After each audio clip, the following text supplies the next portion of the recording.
Juanita and Adele have given their good testimony about Juan. How I wish you could stay longer so that we can have a wonderful experience here together. Adele and Juanita will tell you, the longer it is, the sweeter. That once again we have an opportunity to meet not only as formal partners in an MOU that was signed between One University and Howard University in 2012. If it were marriage, it should be really a serious marriage. Yes. 12 years ago, this partnership was born. And I'm happy that the partnership has been strong and growing strong all the time. It has moved and it has provided an opportunity for us to meet. This is an opportunity that is supported by both the two universities. We have to be able to do these exchanges so that our students, our staff can be able to engage, can be able to do things together in the framework of the Sustainable Development Goal. Goal 17 is very clear on partnership. So partnership can begin at the very micro level where Professor Mwaka and team has been able to match you guys so that you can be able to interact, you can be able to see what those people you are paired with know about Kilifi, but also challenge them better after they finish their round and introduction to ask the other person also which other areas and other things they have learned from Kilifi. Kilifi is diverse and Kilifi is rich.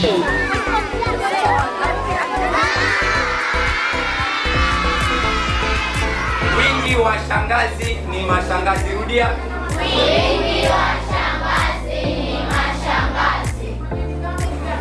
Baba ni mzazi wako wa kiume. Your male parent is your baba. Si ndivyo? Yes. Si ndivyo? Yes. Haya. Kwa wingi wanaitwaje? Inasalia hivyo hivyo baba. Akiwa mmoja ni baba, wakiwa wengi neno baba halibadiliki, linasalia hivyo hivyo. This word does not have any plurals.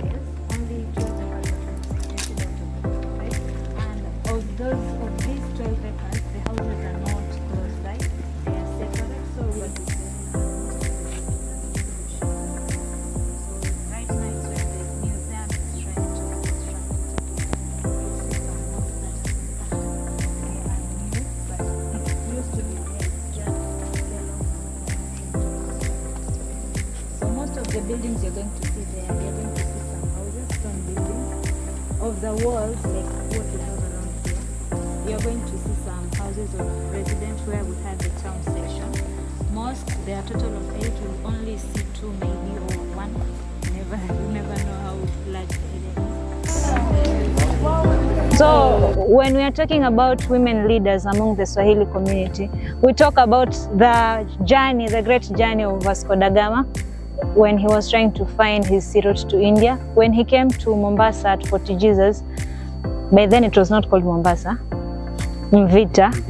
Yeah, so when he was there, he was welcomed with this lady, Sultana Mwanamkizi, and since he was dressed like a pope, and this is a lady Muslim, she said, I can't welcome you here because you are of a different religion with me, so you have to go back the way you came.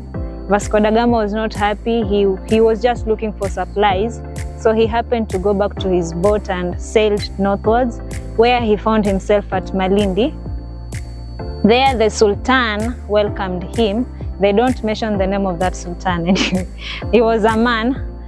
He decides to give him 2 fishermen to guide him to India from Malindi, while in return he's given a gift. You see, a gift says, I can trust you. Can you trust me? Before Vasco da Gama went away, he decides to build a pillar, telling the Sultan there that this pillar is to show us that actually Christians were welcomed here But for him, it was a way for other sailors when they get to that point. They don't have to come to the land in case people are hostile. They can just see the pillar and know the direction from there. So Vasco da Gama went away. Then in the next round, when the Portuguese are now coming to find a place where they're going to take a break and take supplies while taking part in the Indian Ocean trade, they come to Malindi, take some reinforcement, go attack Mombasa, and they attack the Swahilis there, and it's when they conquer Mombasa and start to build the fort with their headquarters at Malindi. Yeah, so the Sultan for Malindi helped them conquer Mombasa and build the fort.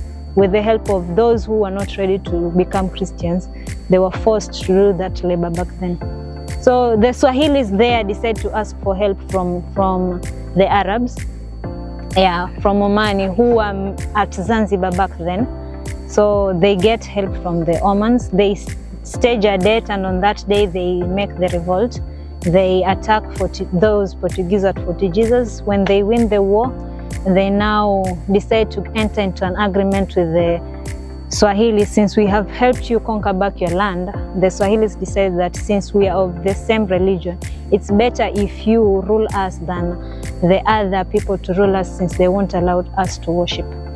They will force us to change religion, and if we don't change religion, we are going to be forced to do some hard labor.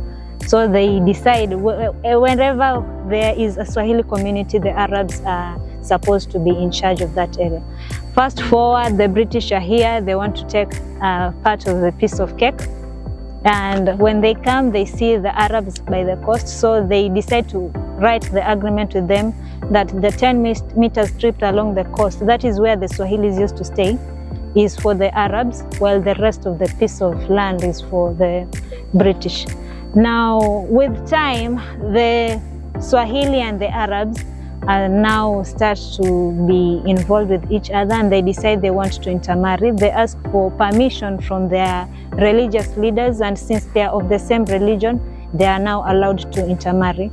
And now we have the Arabs and the Swahili intermarrying, and we have the other race, where we are taught in the books that a Swahili is a child of an Arab and a Bantu along the coast.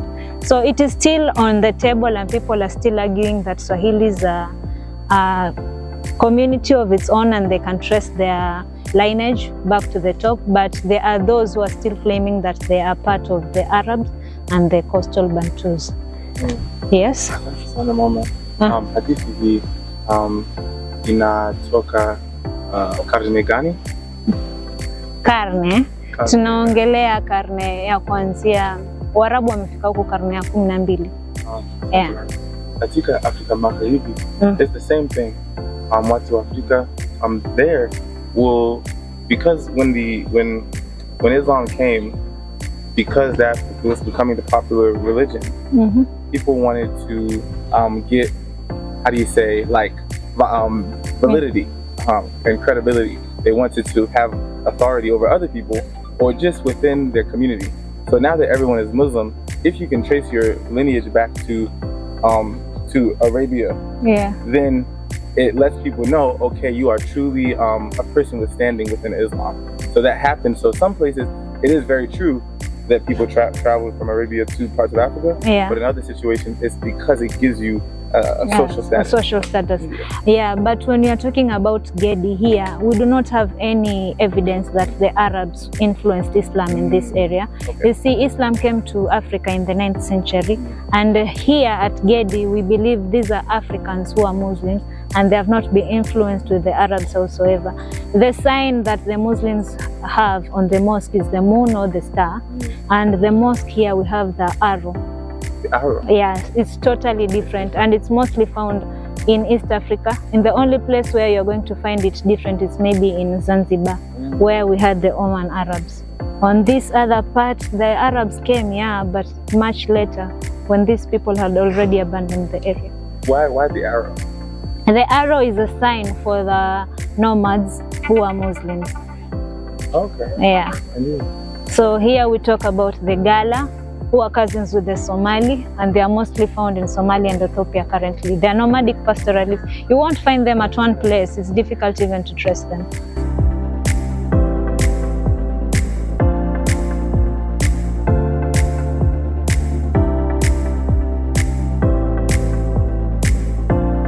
When we are talking about trees, we have the Mugumo tree that is sacred to which community? Mugumo? Yeah, the Gikuyus. So that is the Mugumo tree, the one growing on the wall. Oh. Yeah, so that is the Mugumo tree. It is what the Gikuyu say it's sacred, and if it happens to fall, they believe it is a curse that is to them. So for the people along the coast, they usually use that tree. They harvest the sap and put it on a branch of a dead tree and go stick it where we have some grasses, so that when birds are looking for food and they happen to perch themselves on that tree, they get stuck and then they get food for them. Here we have a strangler fig. This is a different species but similar to the Mugumo. On every Friday, people gather here for prayers. They close the other smaller mosque and gather into this one for prayers. We are in the side of the gens, so every mosque is divided into two. The part where we have the men and the part for the ladies. So in this mosque, where do we have the ladies? The men's place is usually bigger than the ladies. So here, where do you guess the ladies were? Yeah, there, I don't know why. And where we have the barrier in between the pillars, they will put a mat so that they cannot see each other because of nature of their worship. You've seen this tree over there on the other side. They call it the rocket tree. It's very smooth and no animal can climb up the tree. The moment you scratch the tree, it produces some sap that is very slippery, and it will make you slip and fall down. Unless you jump from the branch of another tree to this one, or else you